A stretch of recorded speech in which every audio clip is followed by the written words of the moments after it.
And now for an interview with alt-sex signer Julia Mattis. When did alt-sex start?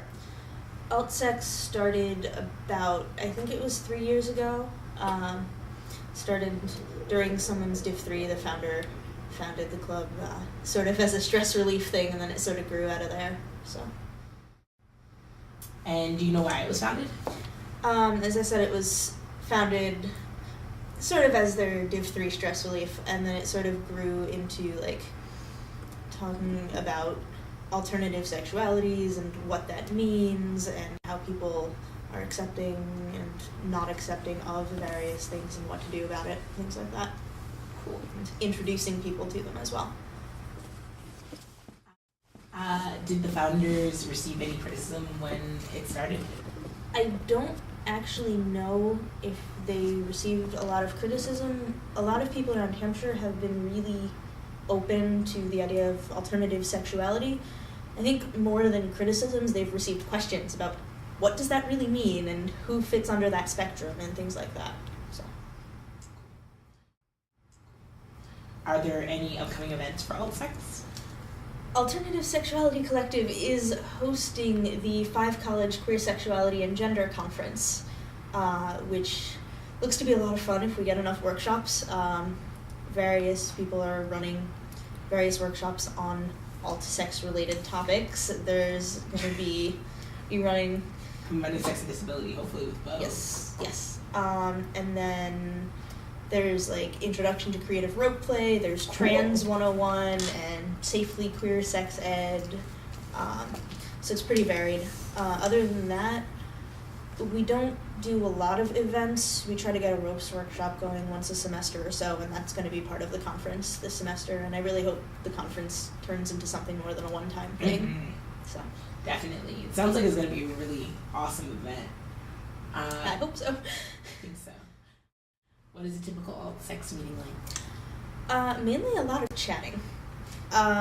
People like to talk about sex. People also like to talk about sex when they know other people aren't going to go share their stories, and it's a confidential safe space, so anything that stays in the meeting, that is said in the meeting, stays in the meeting, so you have that extra little bit of trust between you and the other people.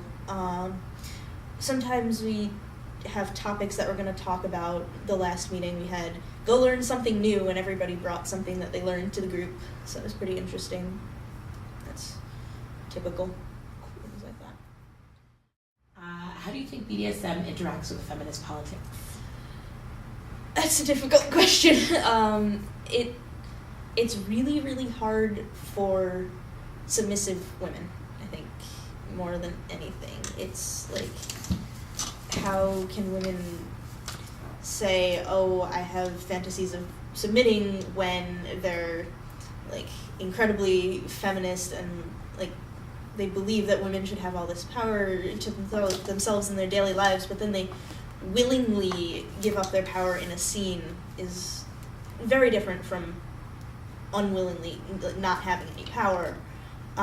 And there's actually a lot of submissive women get a lot of flack from feminists because of this.